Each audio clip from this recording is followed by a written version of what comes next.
Raziskava bralne kulture v Sloveniji je pokazala, da več kot 40% Slovencev v enem letu ne prebere niti ene knjige.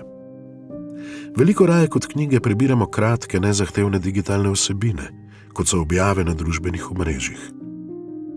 Zato je 8. februarja na slovenski praznik kulture A1 Slovenija kakovostno literaturo iz knjig prenesel prav tja, na kanale Instagram vplivnežev, katerih zgodbe uporabniki z veseljem spremljajo. Predstavljamo literarne zgodbe med vrsticami.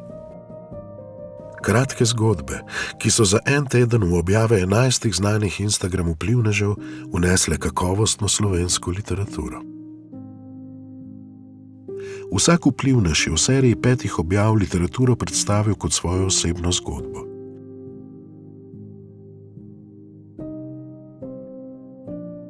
Med sledilci je završalo, vsak dan pa so napeto spremljali, kako se bo zgodba nadaljevala.